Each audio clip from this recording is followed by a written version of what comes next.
और इमाम साहब नमाज पढ़ाते हैं और बेचारे वो दोनों हाथ उठाकर दुआ करते हैं और मुक्तदी भी, नमाजी भी उनके पीछे आमीन आमीन कहता है।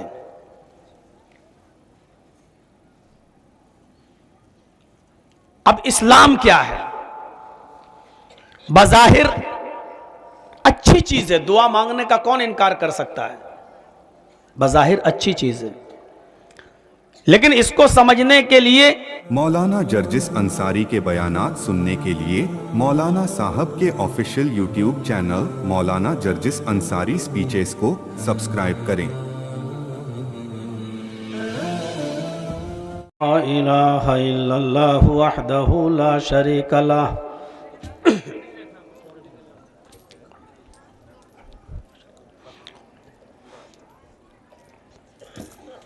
व अशहदु अन्ना मुहम्मदन अब्दुहु व रसूलुहु।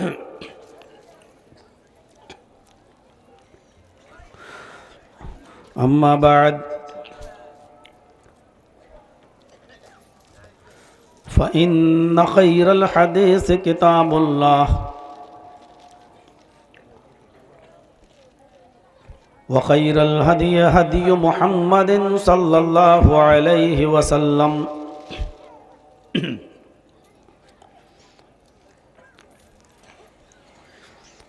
व शर्रुल उमूरि मुहदसातुहा व कुल्लु मुहदसतिन बिदअह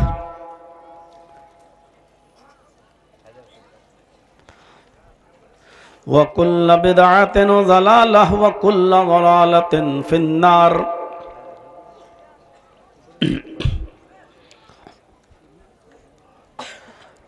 अऊज़ु बिल्लाहि मिनश शैतानिर रजीम। बिस्मिल्लाहिर रहमानिर रहीम।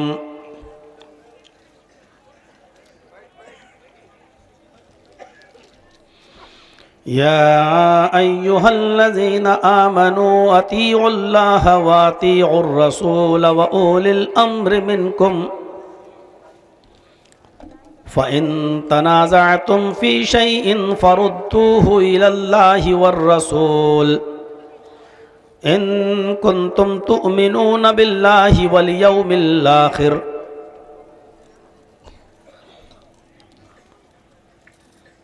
रब्बि इश्रह ली सदरी व यस्सिर ली अमरी वहलुल उक़दतम मिन लिसानी यफ़क़हू क़ौली।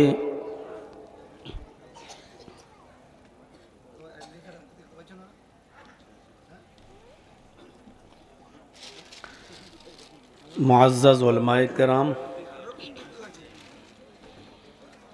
मोहतरम सामीन हज़रात, मोहतरम सामियात,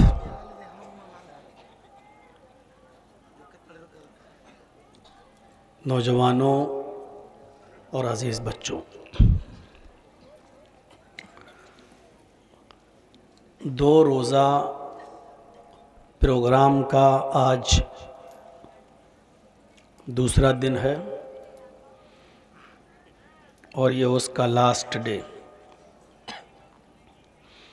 कल भी आपने सुना और आज भी आप सुनने के लिए आए। ये एक अलग बात है कि बंगाल की सरज़मीन पर मुझे तकरीबन आते हुए 25 सालें हो गई हैं। लखीपुर हो, मौज़मपुर हो, चांदपुर हो, बलिया डांगा हो, सीलमपुर हो, महलदार पाड़ा हो, शायद ये 25 साल की ज़िंदगी का रिकॉर्ड पहली मर्तबा ऐसा हुआ है जो मुझे 11:15 बजे टाइम मिला हो। इतना लेट मुझे टाइम कभी नहीं मिला। 12 बजे 12:30 बजे तक जलसा ख़त्म हो जाता है आमतौर पर।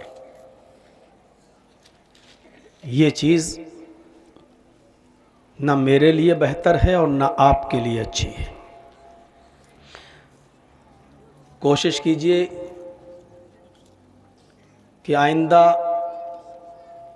इस तरीक़े की ताख़ीर नहीं हो। कलेक्शन होता है, मौजमपुर में भी होता है, लखीपुर में भी होता है, सीलमपुर में भी होता है, हर जगह होता है। लेकिन 8 से 10 कलेक्शन और 10 से 12 प्रोग्राम, और 12 साढ़े 12 बजे तक प्रोग्राम ख़त्म हो जाता है। तो कोशिश ये करिए कि आइंदा इन चीज़ों का ख्याल रखिए। दूसरी बात यह है कि यहाँ से शोर ज़्यादा हो रहा है, आप लोग पीछे जाके अपना जो चंदा आया है उसको गिन लें। यहाँ पर रिजगारियों की खनक और आप लोगों की आवाज़ हमें डिस्टर्ब करती है, हम भूल जाते हैं कि हम बोल क्या रहे हैं। थोड़ा सा समेट लीजिए इसे और पीछे जाकर आप उसको अपना हिसाब किताब कर लीजिए। अल्लाह ताला जो कलेक्शन आया है, जिस मकसद के तहत आप कर रहे हैं, उसमें बरकत अता फरमाए। कल मैंने जो कुछ भी बोला था और कुछ वादा किया था,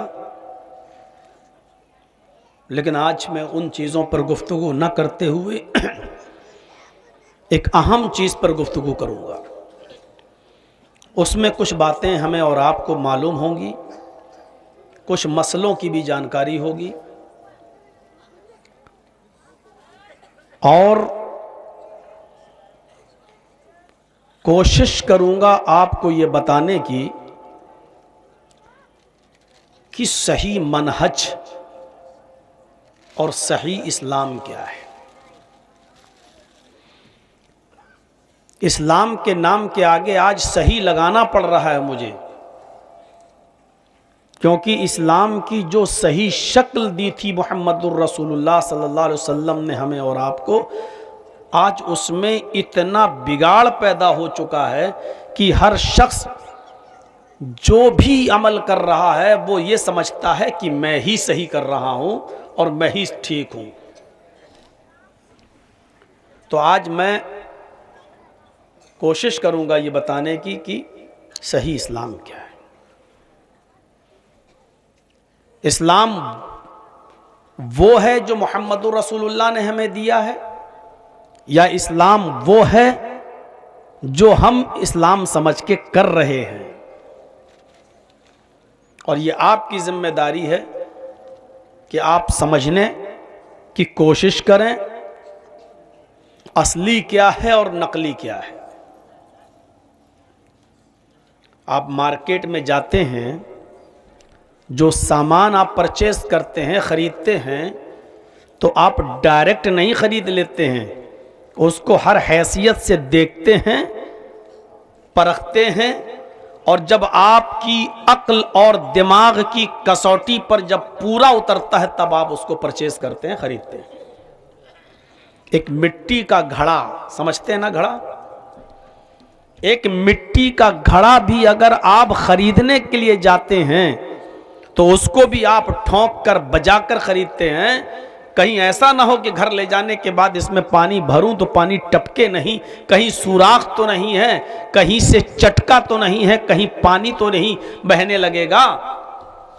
जब आप मिट्टी का मामूली सा घड़ा खरीदने के लिए जब आप उसको भी ठोंक कर और बजा कर खरीदते हैं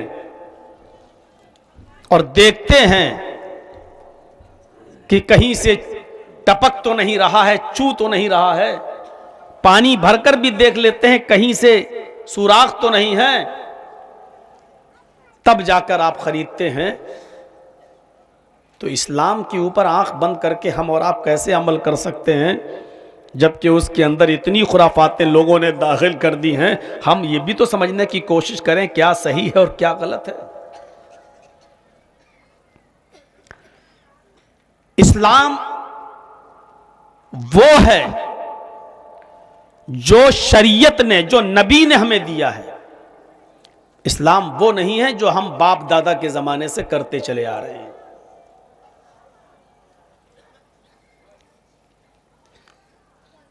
ये जहन में रख लीजिएगा, और इसी बात को जब आप जहन में रख लेंगे, दिमाग में बिठा लेंगे, तब आपको मेरी पूरी तकरीर समझ में आ जाएगी।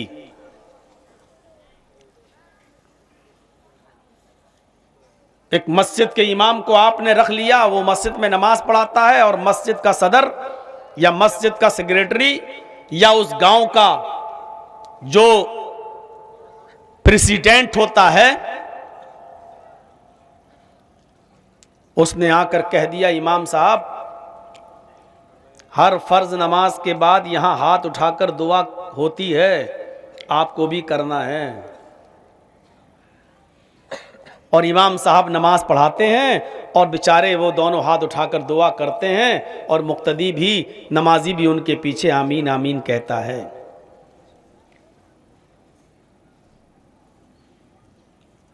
अब इस्लाम क्या है? बज़ाहिर अच्छी चीज है, दुआ मांगने का कौन इनकार कर सकता है? बज़ाहिर अच्छी चीज है, लेकिन इसको समझने के लिए यह देखना पड़ेगा, क्या नबी अकरम ने, मुहम्मदुर रसूलुल्लाह ने अपनी पूरी जिंदगी के अंदर, अपनी पूरी हयात में 40 साल के बाद जब नबी बन गए, उसके बाद से लेकर 63 साल की उम्र तक आप जिंदा रहे, 23 साल 23 ईयर्स, यह नबवी जिंदगी थी। आपने जब भी नमाज पढ़ाई इस 23 साल जिंदगी के अंदर, जब जमात फर्ज हुई और जमात के साथ नमाज पढ़ाना आपने शुरू किया, तो जब तक आप नमाज पढ़ाते रहे, नबी अकरम ने अपनी पूरी जिंदगी में क्या कभी किसी एक नमाज के अंदर भी सलाम फेरने के बाद अपने दोनों हाथ उठाकर दुआ मांगी है या नहीं मांगी है? और सहाबा ने आमीन कहा है या नहीं कहा है? अब यह देखना है हमें और आपको। अगर एक भी नमाज का सबूत मिल जाए कि अल्लाह के नबी ने कभी जिंदगी में फर्ज नमाज के बाद मुक्तदियों की तरफ चेहरा करके हाथ उठाकर इज्तिमाई दुआ मांगी और सहाबा ने उस पर आमीन कहा है, तब तो आपकी दलील कुछ समझ में आती है। तब तो एक उस गांव के सरदार का यह कहना इमाम साहब से कि आपको दुआ कराना है, तब तो सही लगता है।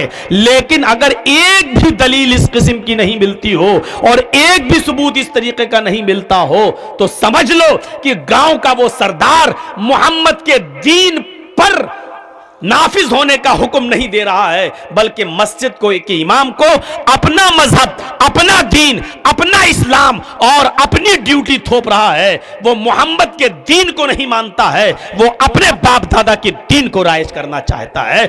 यह फर्क है असली इस्लाम में और नकली इस्लाम में। यह हमें और आपको समझना होगा कि अब असली इस्लाम क्या है और नकली इस्लाम क्या है। यह है उसकी असली शक्ल। अब यह आपको फैसला करना है। तो मेरे भाइयों, एक छोटा सा मिट्टी का घड़ा जब आप बगैर ठोक बजा कर नहीं लेते,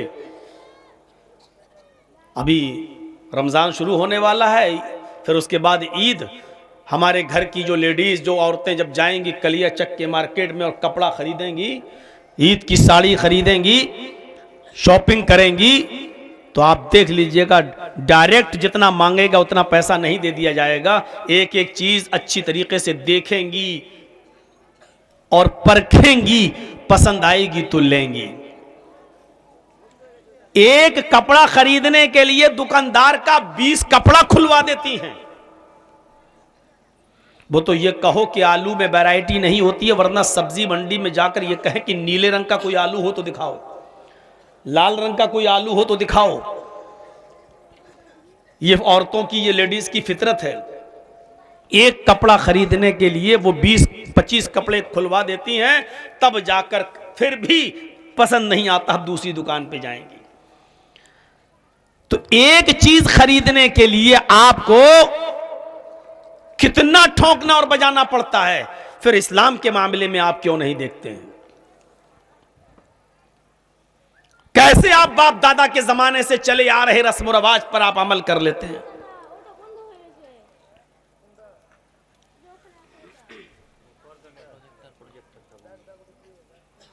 क्या प्रोजेक्टर कहां है? प्रोजेक्टर वाले वो बंद हो गया भाई, ठीक कर रहे हैं। तो मेरे भाइयों, असली ओरिजिनल इस्लाम को हमें पहचानना है कि क्या है।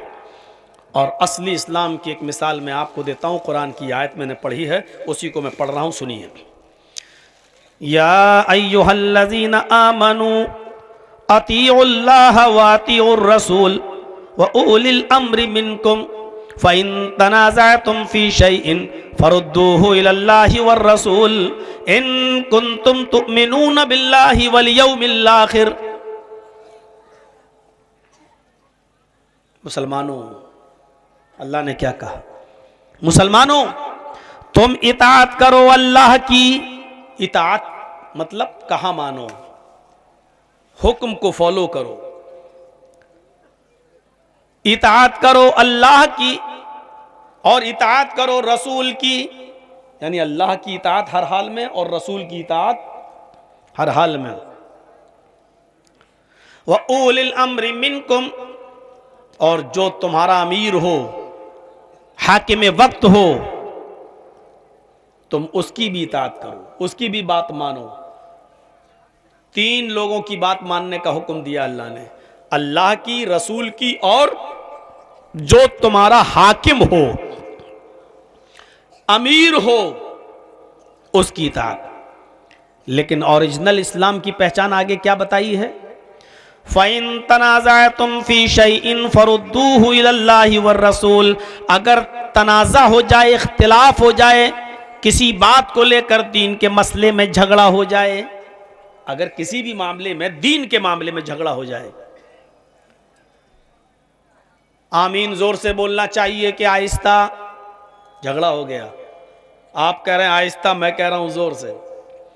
तरावी 20 रकात पढ़नी चाहिए या 8 रकात? झगड़ा हो गया, आप कह रहे हैं 20, मैं कह रहा हूं 8। जुमे की 2 अजान होना चाहिए या 1 अजान? आप कह रहे हैं 2 अजान, मैं कह रहा हूं 1 अजान। एक मजलिस में दी हुई 3 तलाक अपनी बीवी को 3 मानी जाएगी या 1? आप कह रहे हैं 3 मानी जाएंगी, मैं कह रहा हूं 1। अजान के बाद बगदाद की तरफ चेहरा करके सलातो सलाम पढ़ना चाहिए या नहीं पढ़ना चाहिए? अस्सलातु वस्सलामु अलैका या रसूल अल्लाह। आप कह रहे हैं पढ़ना चाहिए, मैं कह रहा हूं नहीं पढ़ना चाहिए। दीन के किसी भी मामले में इख्तिलाफ हो जाए और उसमें 2 राय आ जाएं, एक कहे होना चाहिए और एक कहे नहीं होना चाहिए। मैयत को, मुर्दे को कब्र में दफन करने के बाद कब्र के पास खड़े होकर आजान देना चाहिए कि नहीं देना चाहिए? मैं कह रहा हूं नहीं देना चाहिए, आप कह रहे हैं देना चाहिए। इख्तिलाफ हो गया, तो अब इस झगड़े को कहां ले जाओ?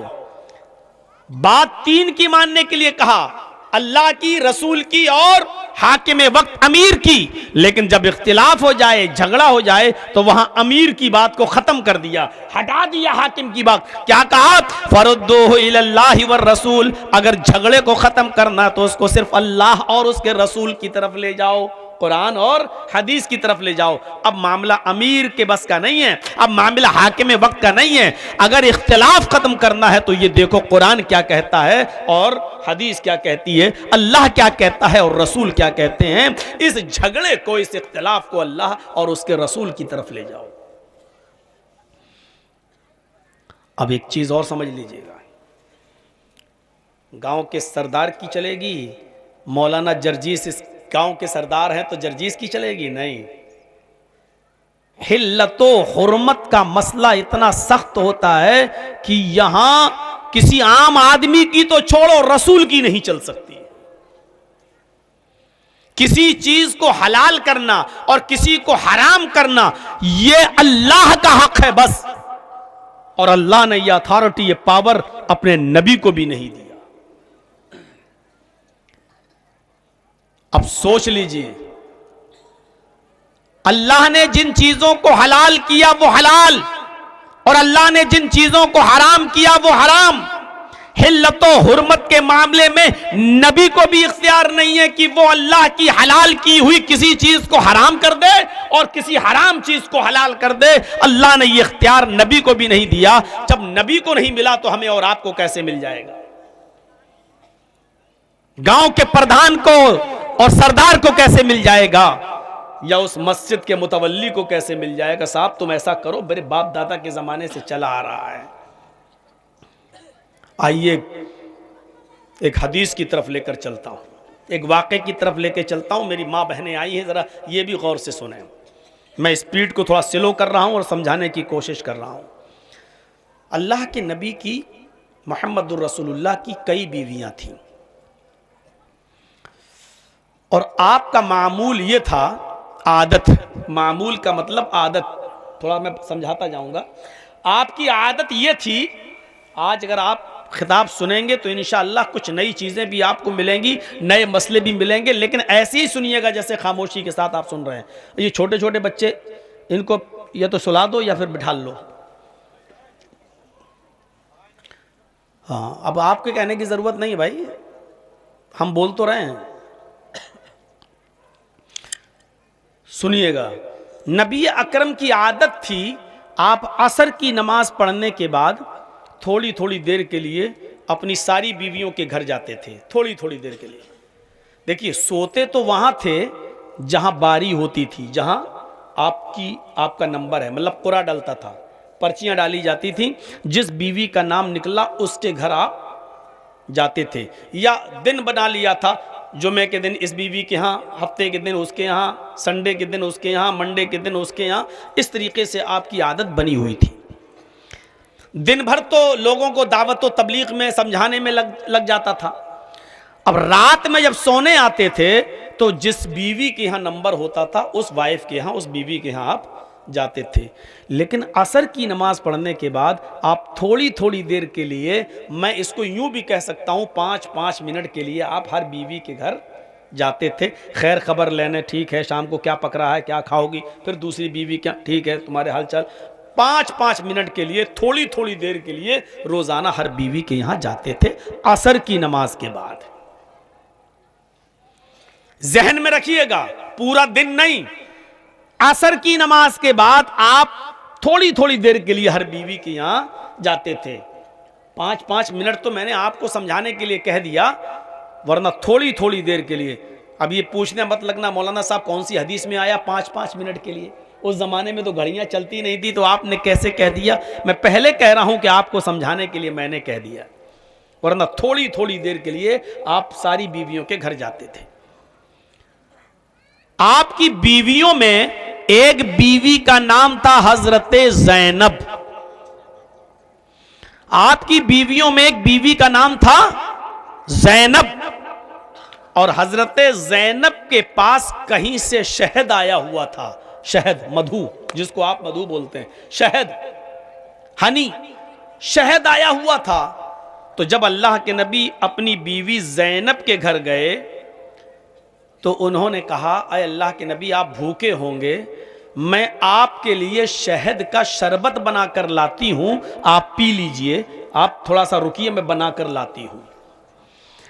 हजरत ज़ैनब ने जब शरबत बनाया और बनाकर तैयार किया, तो शरबत बनाने में और उसको रेडी करने में कुछ टाइम लग गया। जब अल्लाह के नबी के पास लेकर आई तो अल्लाह के नबी ने भी उसको पिया, तो उसमें भी कुछ टाइम लग गया।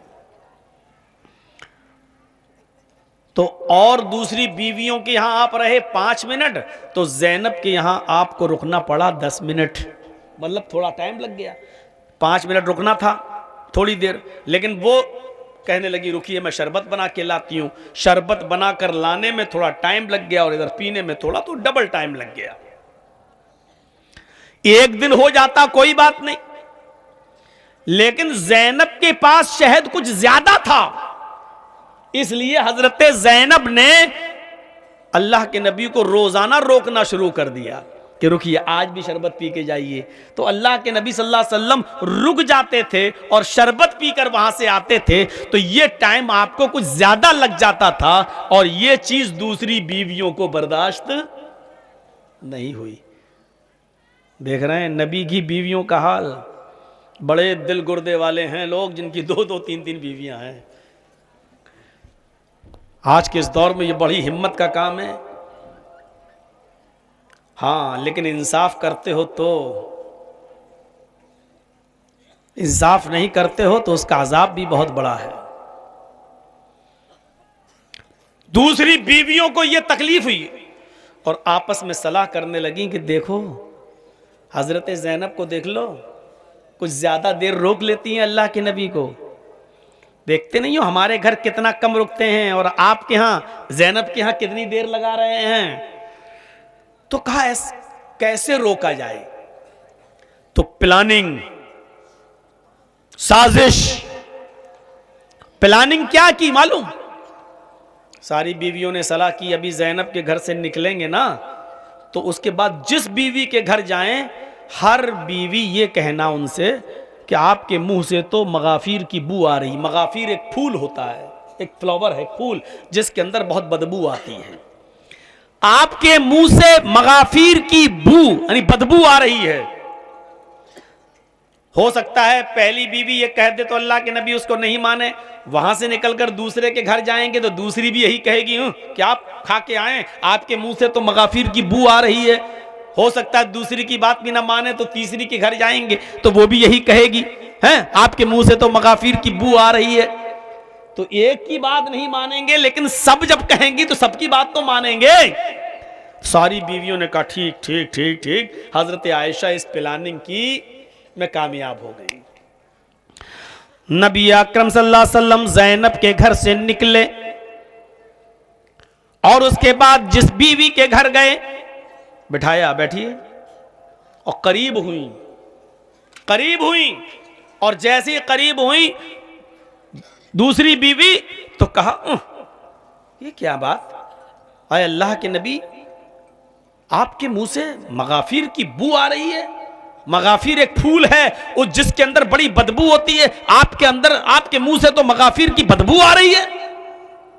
तो अल्लाह के नबी ने कहा नहीं मैंने तो ऐसी कोई चीज नहीं पी है, शरबत पी के आया हूं। नहीं आपके मुंह से मगाफिर की बू आ रही है। अरे जाओ पहले तुम ही अपना मुंह साफ करो, तुम्हारे मुंह से आ रही होगी, मेरे मुंह से नहीं। थोड़ी देर बैठे फिर दूसरी बीवी के यहां गए। दूसरी बीवी ने भी यही कहा कि आपके मुंह से तो मगाफिर की बू आ रही है। अब चौंक गए, ये क्या बात, उसने भी कहा ये भी कह रही है। तीसरी के यहां गए, उसने भी यही कहा, चौथी ने भी यही कहा, पांचवी ने भी यही कहा। सबने जब यही कहा तो यकीन हो गया कि नहीं मेरे मुंह से बदबू आ रही। तो अल्लाह के नबी ने सारी बीवियों को इकट्ठा करके वादा किया, आए मेरी बीवियों मुझे बदबू से बड़ी सख्त नफरत है। मेरा तो पसीना भी अगर मेरे जिस्म से टपकता है तो उसमें भी खुशबू होती है, उसमें भी महक होती है। मुझे बदबू से बड़ी सख्त नफरत है और ज़ैनब मुझे जो पिला रही है वो जिस फूल से बना हुआ शरबत है उससे मेरे मुंह में बदबू आ रही है। आए मेरी बीवियों आज के बाद ये शहद को मैं अपने ऊपर हराम कर रहा हूं, आज के बाद शहद नहीं पीऊंगा। आए मेरी बीवियों जाओ, आज के बाद मैं शहद नहीं पीऊंगा, शहद को हाथ नहीं लगाऊंगा, आज के बाद मेरे ऊपर शहद हराम है। अल्लाह के नबी ने अपने ऊपर शहद को हराम कर लिया। देख रहे हैं बीवियों को की बात मानते हुए, बदबू आ रही नहीं ठीक है, आज के बाद मैं शहद को हाथ नहीं लगाऊंगा, शहद हराम है मुझ पर। जैसे ही यहां हराम कहा घर गए, जिस बीवी के यहां नंबर था आसमान से जिब्राईल अलैहिस्सलातु वस्सलाम कुरान की आयतें लेकर नाजिल हो जाते हैं। सूरह तहरीम की आयत नाजिल होती है। अल्लाह ताला ने जिब्रील को भेजकर मुहम्मदुर रसूलुल्लाह पर कुरान की आयत नाजिल फरमाई, या अय्युहन नबी लिमा तुहर्रिमु मा अहल्लल्लाहु लक तब्तगी मरज़ात रब्बिक। आए मेरे नबी, आए मेरे हबीब, लिमा तुहर्रिमु मा अहल्लल्लाहु लक, जिस चीज को अल्लाह ने हलाल किया है आपके लिए, जिस चीज को अल्लाह ने हलाल किया है आपके लिए, लिमा तुहर्रिमु, आप उसको हराम करने वाले कौन होते हैं? आप उसको हराम कैसे कर सकते हैं? लिमा तुहर्रिमु मा अहल्लल्लाहु लक, जिसको अल्लाह ने हलाल किया है उसको हराम करने का इख्तियार आपका नहीं है, हलाल करने का हक आपका नहीं है। अल्लाह की हलाल करदा चीज को आप कौन होते हैं हराम करने वाले? आपने अपने ऊपर हराम इसलिए किया है तब्तगी मरज़ात रब्बिक, ताकि आपकी तब्तगी मरज़ात अज़वाजिक, आपने हराम इसलिए किया अपने ऊपर ताकि इस हराम का ऐलान कर देंगे तो आपकी बीवियां आपसे खुश हो जाएंगी। तब्तगी मरज़ात अज़वाजिक, आप अपनी बीवियों को खुश करने के लिए शहद को अपने ऊपर हराम कर रहे हैं जबकि अल्लाह ने हलाल किया है आपके लिए। मेरे भाइयों, अल्लाह तबारक व तआला ने नबी को डांट दिया और फटकारा, बीवियों को खुश करोगे और अल्लाह की हलाल की हुई चीज को आप हराम करोगे। हराम करने का इख्तियार आपका नहीं है क्योंकि अल्लाह ने उसको हलाल किया है आपके लिए भी और दुनिया वालों के लिए भी। लिहाजा एक हलाल चीज को हराम करने का इख्तियार सिर्फ अल्लाह को है, नबी को भी नहीं। कुरान की आयत से अब आपको समझ में आ गया होगा कि शहद को जब अल्लाह के नबी ने अपने ऊपर हराम कहा तो नबी थे, नबी जब अपने ऊपर हराम कर रहे हैं तो फिर हराम माना जाना चाहिए। लेकिन अल्लाह ने क्या कहा, अये नबी आपकी भी नहीं चलेगी, अल्लाह की चलेगी। और अल्लाह ने जब हलाल कर दिया है तो आप कौन होते हैं उसको हराम करने वाले।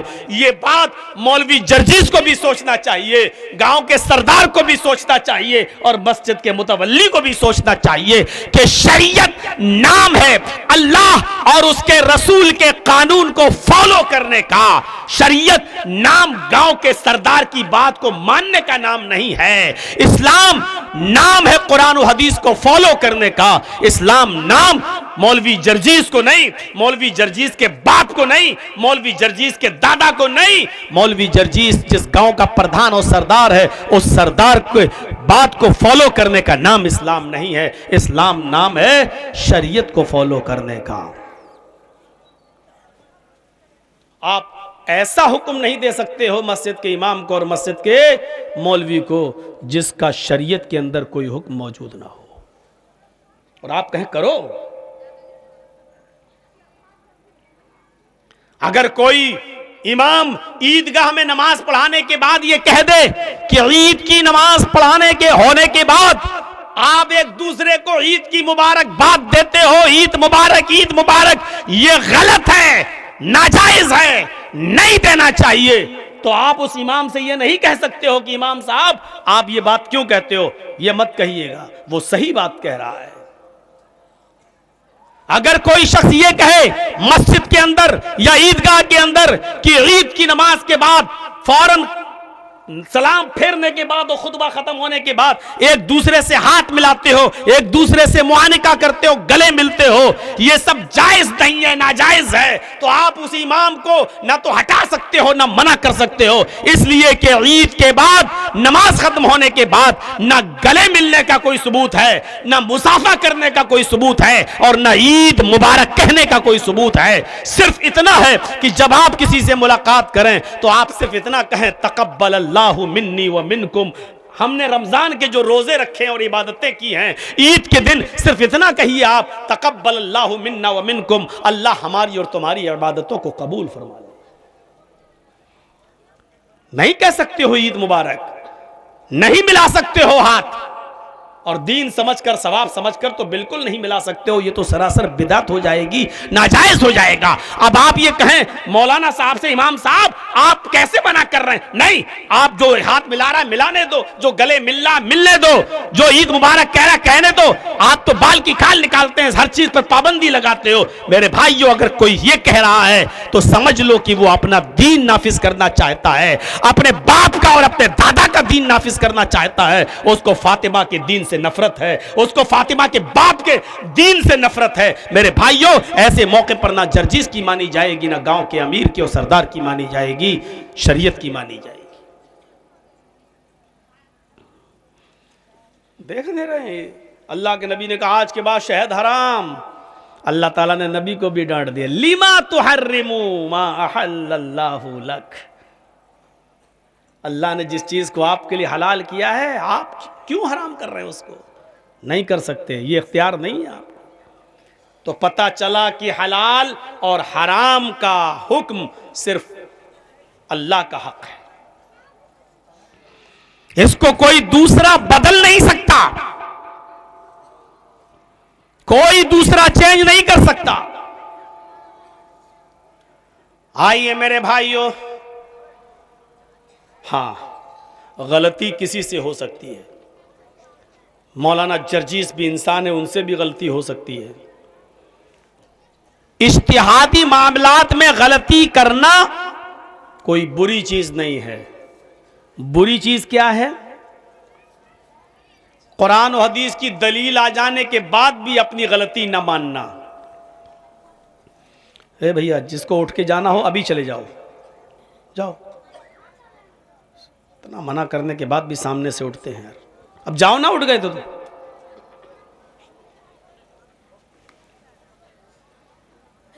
सबको एक साथ पेशाब आ गया। देखो,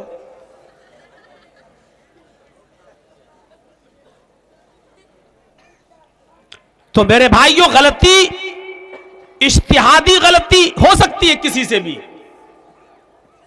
लेकिन गलती करना यह गुनाह नहीं है। कुरान और हदीस की दलील आ जाने के बाद अपनी गलत बात पर अड़े रहना यह गुनाह है। कुरान और हदीस से कोई बात आ गई, अब हमें पता चल गया नहीं, हमने गलत बात बताई थी, अब गलत है, अब हम उसको मानेंगे जो कुरान और हदीस में, अपनी गलती भी मान लेना चाहिए कि हाँ, हमसे गलती हो गई। तो मेरे भाइयों, हजरत उमर फारूक रज़ी अल्लाह ताला अन्हु ने एक मर्तबा खुतबा दिया। अब देखिए, उमर फारूक से गलती हो रही है। कौन है उमर फारूक? आपको मालूम है? और ना मालूम हो तो सुनो, हजरत उमर फारूक के बारे में अल्लाह के नबी सल्लल्लाहु अलैहि वसल्लम ने फरमाया, ज़हबतु अना व अबू बकरिन व उमरु, दखलतु अना व अबू बकरिन व उमरु, खरजतु अना व अबू बकरिन व उमरु। बुखारी किताब मनाक़िब उमर। हजरत उमर की जो फजीलत बुखारी शरीफ के अंदर आई है, ये बुखारी शरीफ की हदीस है। हजरत उमर फारूक की फजीलत में अल्लाह के नबी उमर को कितना चाहते थे कि अल्लाह के नबी फरमाते हैं, ज़हबतु अना व अबू बकरिन व उमर, मैं कहीं भी गया, बाजार में गया, तबलीग के लिए गया, कहीं भी अगर मैं अपने घर से निकला तो मेरे साथ अबू बकर भी थे और उमर भी थे। मैं किसी के घर में दाखिल हुआ, दखलतु अना व अबू बकरिन व उमर, अगर मैं किसी मस्जिद में दाखिल हुआ, किसी फैक्ट्री में गया, किसी खेत में गया, किसी कंपनी में गया, किसी के घर में गया किसी को समझाने के लिए, तो मैं अकेले नहीं गया, मैं भी दाखिल हुआ, मेरे साथ अबू बकर भी थे और उमर भी थे।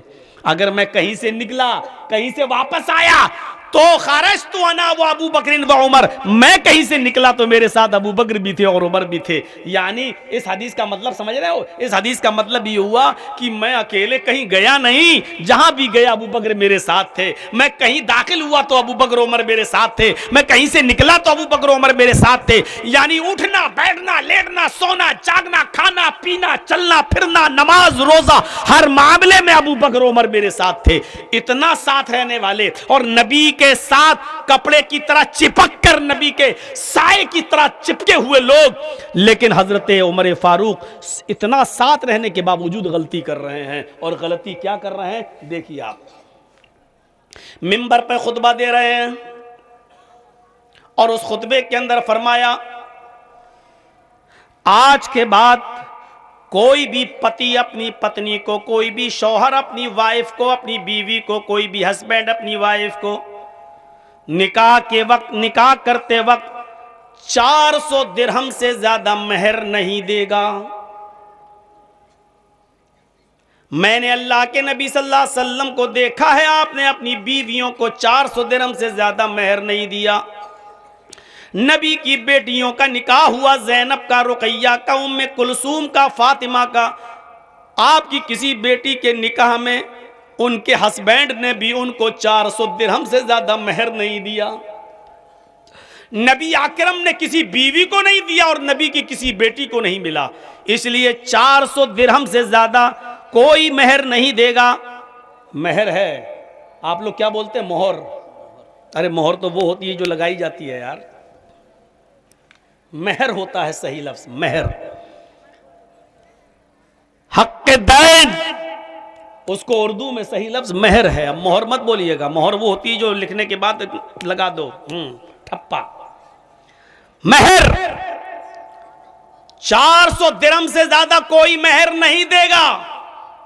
और अगर किसी ने भी अपनी बीवी को 400 दिरहम से ज्यादा मेहर दिया तो जितना ज्यादा मेहर देगा, 400 के बाद मान 500 दे दिया, 600 दे दिया, 1000 दे दिया, 1200 दे दिया, 1500 दे दिया, तो जितना ज्यादा देगा 400 बीवी को दे दिया जाएगा। और 400 के बाद जितना भी उसके पास होगा वो उससे लेकर बैतुल माल में जमा कर दिया जाएगा, वो गरीबों और मिस्कीनों के काम आएगा। वो जायद मेहर 400 से ज्यादा जितना भी उस औरत के पास होगा जो उसका पति देगा, उसको हम छीन लेंगे और बैतुल माल में जमा कर देंगे। ये बात हजरत उमर ने कही, और कहां कही?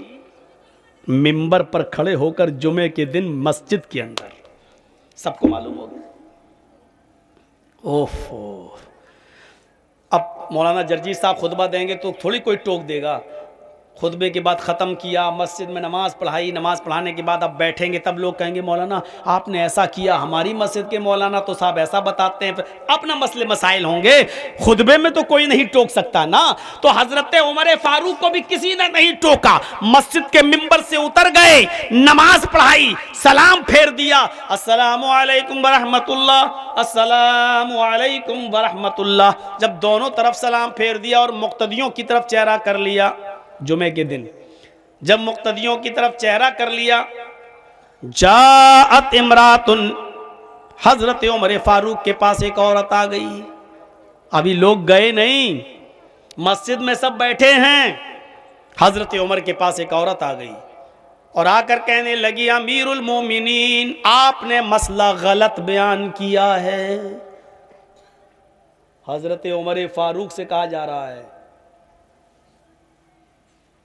वो हजरत उमर जिनके बारे में अल्लाह के नबी ने कहा था कि लौ कान बादी नबियुन लकाना उमर, मेरे बाद अगर कोई नबी होता तो वो उमर होते। इतना बड़ा दर्जा जिसका। लेकिन हजरत उमर फारूक से एक मामूली औरत, एक छोटी सी औरत क्या कह रही है, अमीरुल मोमिनीन, आपने मसला गलत बयान कर दिया है।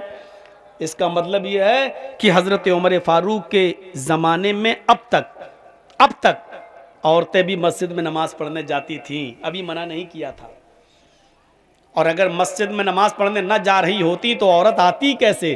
उसको ये पता कैसे चला कि हजरत उमर फारूक ने ये बयान किया है? वो आई और कहती है, अमीरुल मोमिनीन, आपने मसला गलत बयान किया है। हजरत उमर ने कहा, मैंने कोई मसला गलत बयान नहीं किया। कहा, आप कौन होते हैं? अगर किसी का शौहर किसी को बहुत ज्यादा मेहर दे दे, पूरा मकान दे दे, पूरी दुकान दे दे, पूरी फैक्ट्री दे दे, तो आप कौन होते हैं लेने वाले? शौहर दे रहा अपनी बीवी को। तो हजरत उमर भी दलील दे रहे हैं।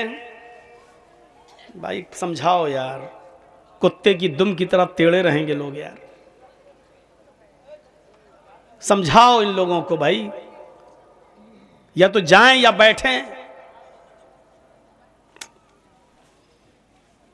जब ज्यादा भीड़ हो जाती है तो यह नतीजा होता है। कल भी आप लोगों ने सुना, कितना सुकून था। हजरत उमर भी दलील दे रहे हैं, और दलील क्या दी? मेरी बहन, तुम मेरी बात को गलत कैसे कह रही हो? क्या अल्लाह के नबी ने अपनी किसी बीवी को 400 दिरहम से ज्यादा मेहर दिया है? कहा नहीं दिया। औरत ने कहा नहीं दिया। क्या नबी की किसी भी बेटी को 400 दिरहम से ज्यादा मेहर मिला है? उस औरत ने कहा बिल्कुल नहीं मिला है। कहा जब तक नबी अकरम जिंदा थे तो क्या नबी के जमाने में किसी ने भी अपनी बीवी को 400 दिरहम से ज्यादा मेहर दिया है? कहा नहीं दिया। उस औरत ने कहा नहीं दिया। तो कहा अगर मैंने 400 दिरहम लागू कर दिया तो कौन सा गलत किया? उस औरत का जवाब देखो, कहती अमीरुल मोमिनीन, किसी ने अगर 400 दिरहम से ज्यादा नहीं दिया तो इसका यह मतलब नहीं कि कोई भी 400 दिरहम से ज्यादा दे नहीं सकता। आपने 400 दिरहम से ज्यादा मेहर देने को हराम करार नहीं दिया, आपने मना तो नहीं किया। आपने ये तो नहीं कहा कि कोई अपनी बीवी को 400 से ज्यादा मेहर देगा तो वो हराम है, नहीं दे सकता है, ऐसा तो नहीं है। कहीं कहा हो तो बताइए। हजरत उमर ने फिर जवाब दिया, आए खातून, आए मेरी बहन 400 दिरहम ही तक साबित है, किसी ने 400 से ज्यादा नहीं दिया, इसलिए जो भी 400 से ज्यादा देगा मैं वो वापस ले लूंगा और बैतुल माल में जमा कर दूंगा। उस औरत ने तीखी बहस करते हुए फरमाया, आए उमर आप होते कौन है उस औरत का मेहर लेने वाले और जायद मेहर को, ज्यादा मेहर को बैतुल माल में जमा करने वाले? क्या आपने कुरान नहीं पढ़ा? अल्लाह रब्बुल आलमीन ने कुरान में औरत के माल को लेने से मना किया है। हजरत उमर फरमाते हैं ऐसी हवाई बातें मैं नहीं मानता, अगर कुरान में मना किया तो कुरान की आयत दिखाओ, कुरान से कोई दलील दो, कुरान की कोई आयत पेश करो जिसमें अल्लाह ताला ने मना किया हो। उस औरत ने कुरान की आयत पढ़ के पेश की। आए उमर क्या आपने कुरान नहीं पढ़ा? अल्लाह कुरान में फरमाता है व आतैतुम इहदाहुन्ना किंतारन फला ताखुजू मिनहु शैया। अगर किसी का पति, किसी का हस्बैंड अपनी बीवी को बहुत ज्यादा माल देना चाहे, ढेर सारा माल देना चाहे, अपनी बीवी को मेहर में पूरा का पूरा खजाना भी देना चाहे तो वो दे सकता है। फला ताखुजू मिनहु शैया, उसके माल में से तुम कुछ भी लेने का अधिकार नहीं रखते हो, तुम्हें कुछ भी लेने का हक नहीं है। औरत को जितना भी देना चाहे दे सकता है, तुम उसमें से कुछ भी नहीं ले सकते हो। हजरत उमर ने कुरान की आयत सुनी तो सहाबा से पूछने लगे मस्जिद में, क्या ये आयत कुरान में है? ये औरत जो कुरान की आयत पढ़ रही है क्या ये कुरान में मौजूद है? लोगों ने कहा, सहाबा ने कहा। हजरत उमर कहते हैं मुझे ऐसा लग रहा है जैसे आज ही ये कुरान की आयत नाजिल हुई हो, मुझे पता ही नहीं कुरान में ये आयत भी मौजूद है। उसके बाद हजरत उमर अपनी गलती पर कायम नहीं रहे। ये नहीं कहा औरत भाग चल, मेरा ही चलेगा, मैं हाकिम हूं, मैं खलीफा हूं, मैं अमीरुल मोमिनीन हूं, चल हट, मैंने जो कह दिया कह दिया। ये नहीं कहा, बल्कि उस औरत से कहा बहन तुम जाओ। और हजरत उमर दोबारा मिंबर के ऊपर खड़े हुए, दोबारा मिंबर पे चढ़े और दोबारा चढ़ने के बाद फरमाया लोगो इमरातुन असाबत व अख्ता व रजुलुन नख्ता, इमरातुन असाबत व रजुलुन नख्ता। एक औरत ने आकर दुरुस्त और सही बात का ऐलान कर दिया। उसने उमर के मुंह पर कुरान की आयत बता दी और समझा दी, उसने बिल्कुल सही दलील दी और एक मर्द से खता हो गई, एक मर्द से गलती हो गई। यानी मैं अपनी बात वापस लेता हूं, अब कोई भी अपनी बीवी को कितना भी मेहर देना चाहे वो दे सकता है, अब मैं कुछ भी नहीं लूंगा। कुरान की आयत आ जाने के बाद अब हम कोई भी कोई भी मेहर लेने का हक नहीं रखते हैं। अब इसी कुरान की आयत पर अमल होगा और लोग जितना भी मेहर देना चाहें अब दे सकते हैं। अपनी बीवी को मैं कुछ भी नहीं लूंगा क्योंकि कुरान की आयत आ गई और आयत आ जाने के बाद अब हम उससे आगे नहीं बढ़ सकते। यह है शरीयत। अगर हजरत उमर से कोई इज्तिहादी गलती हो जाए तो उमर की नहीं चल सकती है। अरे गांव के सरदारों, तुम्हारा हुक्म कैसे चल सकता है जो शरीयत के खिलाफ हो? आए गांव के ठेकेदारों, तुम्हारा हुक्म कैसे चल सकता है जो शरीयत के खिलाफ हो? आए सरपंचों, आए चौकीदारों, आए साहूकारों, आए दौलतमंदों, अपने दौलत के नशे में धुत होकर अपनी अमीरी और दौलत के चक्कर में किसी मस्जिद के मौलवी पर धौंस मत जमाना, किसी मस्जिद के इमाम पर अकड़ मत दिखाना, उसको अपने प्रेशर में लेने की कोशिश मत करना इसलिए कि वो शरीयत बयान करता है, तुम्हारे बाप की कहानियां नहीं सुनाने के लिए आया। मेरे भाइयों, शरीयत के अंदर अगर इज्तिहादी गलती हजरत उमर से हो जाए तो उमर की नहीं चल सकती है, एक मामूली औरत की चलेगी क्योंकि उसने कुरान से दलील पेश की है तो उसकी चलेगी। जब उमर की नहीं चल सकती है तो हमारी और आपकी कैसे चलेगी? यह है शरीयत। इस शरीयत के कानून को फॉलो किया जाएगा, वो है शरीयत। असली इस्लाम यह है, यह है असली इस्लाम। अब यहां तो एक अजीब सिस्टम होता है शादियों में, मेहर जब रखा जाता है तो कहते हैं कि 1000 रुपये नकद कैश और 4 भरी सोना जेवर। जो बीवी के लिए, लड़की के लिए जो जेवर जा रहा है उसी को मेहर बना देते हैं। 4 तोला, 5 भरी, 6 भरी, ये हमने मेहर में दिया है। अरे ये तो उसकी जीनत का सामान है, इसको मेहर कैसे बना सकते हो यार? उसके यहां से तुम्हें कपड़े आ रहे हैं, उसके यहां से तुम्हारे लिए जूते आ रहे हैं, आपके यहां से उसको दुल्हन बनने के लिए सामान जा रहा है, उसी जेबो जीनत की चीजों में वो सोना भी जा रहा है, जो उसकी जेबो जीनत है वो भी जा रहा है। उसको तुम मेहर कैसे बना सकते हो? वो तो उसकी जेबो जीनत की चीज है। मेहर तो वो है जो आप नकद उसी तौर पर देना चाहते हैं, उस वक्त दीजिए। आप कैश में दें आप, या कोई चीज, मसलन 2 मकान है, एक मकान में अपनी बीवी को मेहर में दे रहा हूं, दीजिए, कौन मना करता आपको। या 20,000 रुपया मैं अपनी बीवी का मेहर मुतय्यन कर रहा हूं, लेकिन जो भी आप मेहर देंगे वो कैश नकद होना चाहिए, बीवी को हाथ लगाने से पहले होना चाहिए। और याद रखिएगा, बहुत खुल के एक बात कह दूं, बगैर मेहर के बीवी हलाल नहीं होती है।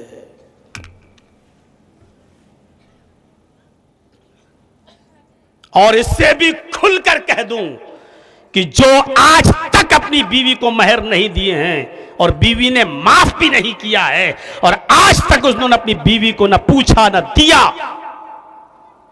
ऐसे लोग अपनी बीवी से हलाल तरीके से नहीं मिल रहे हैं, वो गलत काम कर रहे हैं, बल्कि साफ लफ्जों में कह दूं कि यह जिनाकारी हो रही है। मेरी शादी को तो 20 साल हो गए मौलाना, हमने तो नहीं दिया था। अब जर्जीस साहब की तकरीर सुन के बेचारा आज रात में मेहर देगा।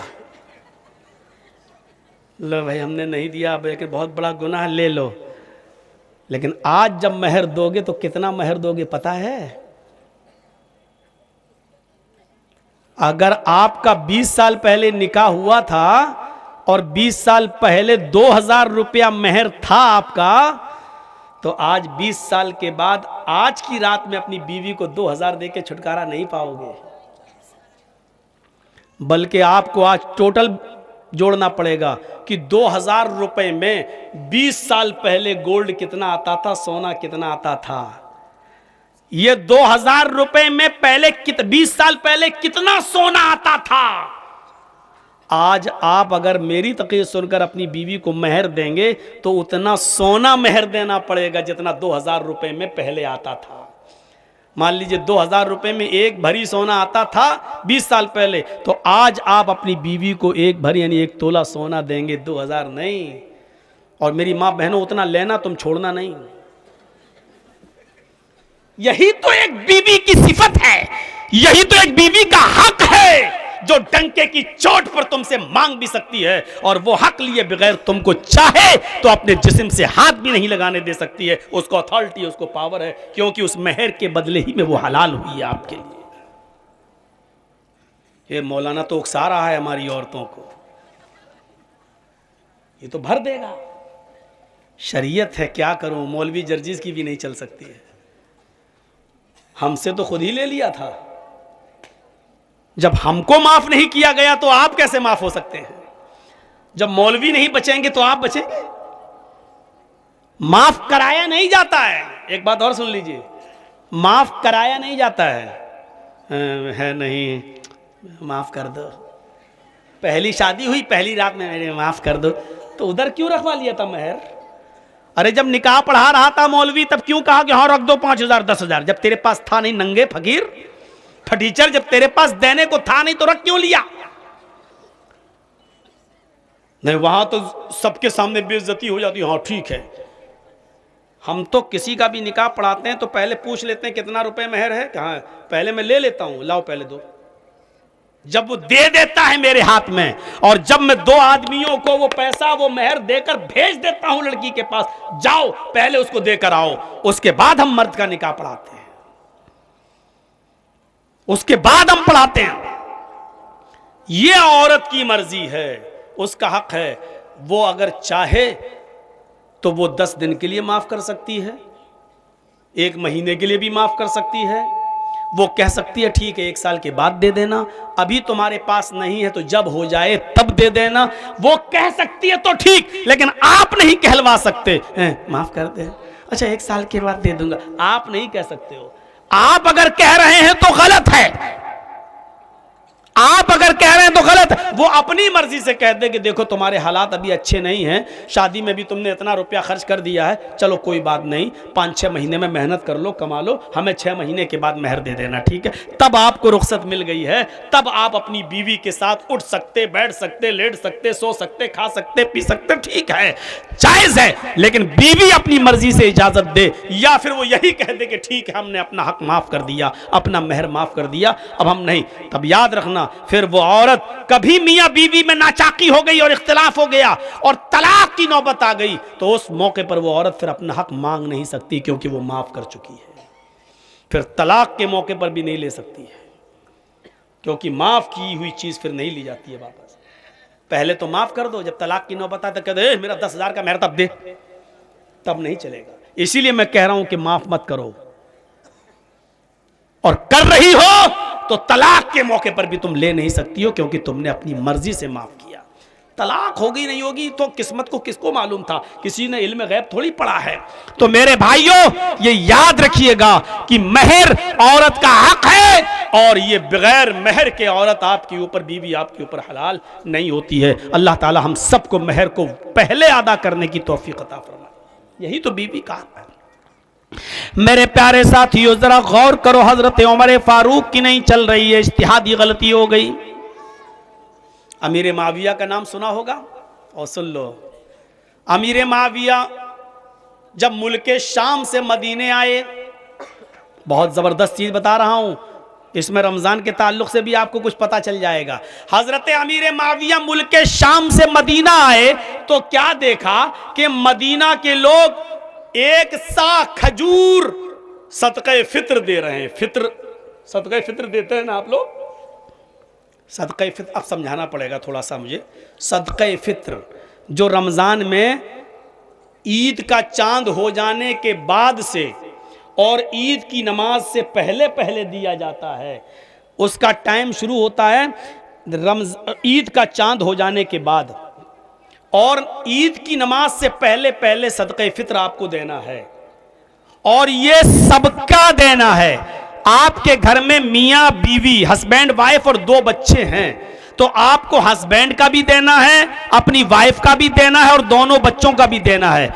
यहां तक कि ईद की नमाज से पहले, आपके यहां अगर ईद की नमाज 7 बजे हो रही है, आपके अपने इलाके में 7 बजे अगर ईद की नमाज हो रही है और 6:45 पर अगर कोई बच्चा आपके घर में पैदा हुआ है, तो आपको उस बच्चे का भी सदक़े फित्र देना होगा। सुन रहे ना? मैं किसी को भी खड़ा करके पूछ सकता हूं मैंने क्या बोला, मैं पागल नहीं हूं, यहां मैं सुनाने आया हूं, भौंक नहीं रहा हूं।